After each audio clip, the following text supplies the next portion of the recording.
இது வந்து பலாக்கொட்டை, பலாப்பழத்தில் உள்ளது. அந்த தோலை வந்து வெள்ளைத்தோலை எடுத்துட்டு அதை யூஸ் பண்ணலாம். பலாக்கொட்டை வறுவல் தான்.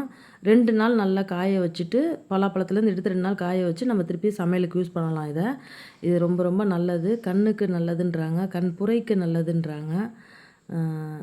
மட்டன் சுக்கா சாப்பிடுவோம்ல, அந்த டேஸ்ட்டில் இருக்கும் இந்த மாதிரி செஞ்சு சாப்பிடும்போது. அசைவ சுவையில் இருக்கும், ரொம்ப நல்லாயிருக்கும். இந்த மாதிரி செஞ்சு சாப்பிடுங்க. தக்காளி தேங்காய்லாம் போடுறதுனா கூட போட்டுக்கலாம். நான் ட்ரையாக தான் செய்ய போகிறேன். சுக்கா மாதிரி, பலாக்கொட்டை சுக்கா மாதிரி தான் செய்ய போகிறேன். ரொம்ப உடம்புக்கு நல்லதுன்றாங்க. சில பேர் இதெல்லாம் தூக்கி போட்டுருவாங்க. அந்த பழத்தை சாப்பிட்டுட்டு இந்த கொட்டையை தூக்கி போட்டுருவாங்க. இதையும் சாம்பாரில் இந்த மாதிரி பயன்படுத்தலாம். குழம்புல பயன்படுத்தலாம், குருமா மாதிரி வைக்கலாம், சப்பாத்திக்கு தொட்டுக்க அது ஒரு கிரேவி மாதிரி செய்யலாம். ரொம்ப நல்லாயிருக்கும், மாவு மாதிரி இருக்கும், டக்குன்னு குக் ஆகிடும். ரொம்ப சூப்பராக இருக்கும். சிம்பிளாக செய்யக்கூடியது இப்போ நம்ம பார்க்க போகலாம். எப்படி செய்கிறதுன்னு பார்க்கலாம். அதுக்கு நான் வெங்காயம், சோம்பு வந்து தாளிப்புக்கு வந்து சோம்பு, கல்பாசி, இது கருவேப்பில்லை, இது வந்து மட்டன் மசாலா 1 1/2 ஸ்பூனு, மிளகாத்தூள் 1 1/2 ஸ்பூனு, சின்ன வெங்காயமும் பெரிய வெங்காயமும் சேர்ந்த மாதிரி தான் வச்சுருக்கேன். கொஞ்சம் கொஞ்சம் அப்படியே சேர்ந்த மாதிரி கட் பண்ணி வச்சுருக்கேன். தாளிப்புக்கு அது எப்படி செய்யலான்னு பார்க்கலாம் வாங்க. தாளிப்புக்கு வந்து நான் எண்ணெய் ஊற்றி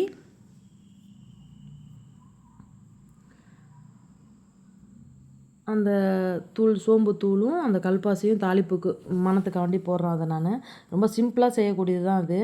அதிக மசாலாக்கள் கிடையாது. அது பொரிஞ்சதுக்கப்புறம் வெங்காயம் சூப்பராக இருக்கும். நீங்கள் யாரெல்லாம் அந்த பலாக்கொட்டையை சமைச்சு சாப்பிட்ருக்கீங்கன்னு சொல்லுங்கள். இந்த மாதிரி மெத்தடில் ஒரு முறை செஞ்சு சாப்பிட்டு பாருங்கள். சுவை சூப்பராக இருக்குங்க. ஒரு மட்டன் சுக்கா சாப்பிட்ற ஃபீலில் செமையாக இருக்கும் இது. ரசத்துக்கெலாம், சாதத்துக்கு, சாம்பார் சாதத்துக்கு. அது வெங்காயம் வதங்கினதுக்கப்புறம் நான் அந்த இஞ்சி பூண்டு பேஸ்ட்டு சும்மா ஒரு 1/2 ஸ்பூன் மணத்துக்காண்டி போடுறேன். அதை நான் பலாக்கொட்டை வந்து நான் 2 பாதியாக போட்டு அலசி எடுத்து வச்சுருக்கேன். அதை வந்து அதில் போட்டு நல்லா வெங்காயம், இஞ்சி பூண்டு வதங்கினதுக்கப்புறம் இதை எடுத்து நான் அதில் கொட்டி அதையும் 2 வதக்கி விட்டு, கண்டிப்பாக இது மாதிரி ட்ரை பண்ணி சாப்பிட்டு பாருங்கள்.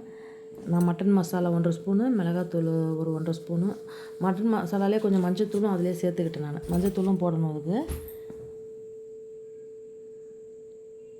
போட்டு அதிலே கொஞ்சம் நல்லா வதக்கி விட்டுட்டு,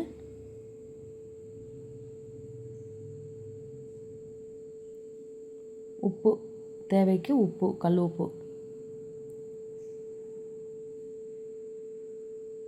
அதையும் நல்லா வதக்கி விட்டுட்டு, இது வந்து மூழ்கிற அளவுக்கு தண்ணி ஊற்றினா போதும். வேகிறதுக்கு மூழ்கிற அளவுக்கு ஊற்றினா போதும், வெந்துடும். நல்லா சாஃப்டாக இருக்கும். வெந்ததுக்கப்புறம் மாவு மாதிரி நல்லா சூப்பராக இருக்குங்க சாப்பிட்றது. கண்டிப்பாக இந்த மாதிரி நீங்கள் ட்ரை பண்ணி பாருங்கள். ஒரு முறை செஞ்சு சாப்பிட்டு பாருங்கள். ரொம்ப நல்லாயிருக்கும், சுவையாக இருக்கும்.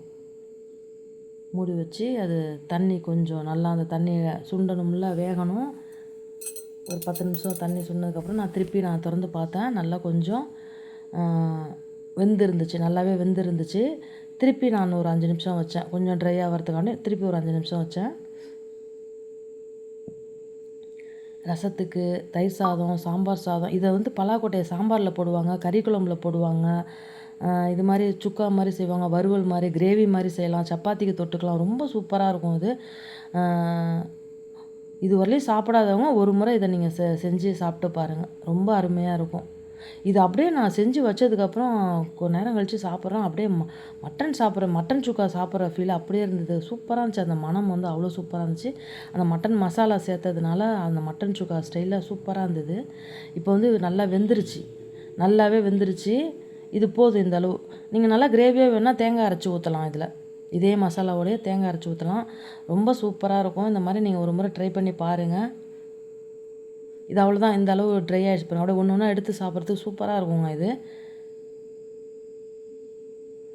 வந்து கருவேப்பிலை, கொத்தமல்லி ஃபைனலாக கொஞ்சோண்டு வாசனைக்காண்டி கொஞ்சம் போட்டு அவ்வளோதான். தட்டில் எடுத்து மாற்றி வச்சுக்கலாம். ரொம்ப சூப்பராக இருக்கும். நீங்கள் ஒரு முறை கண்டிப்பாக ட்ரை பண்ணி பாருங்கள். மீண்டும் நான் அடுத்த வீடியோவில் சந்திப்போம்.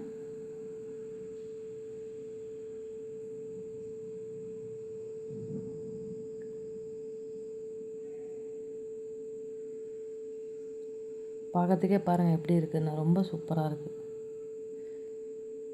நல்லா வெந்திருந்தது.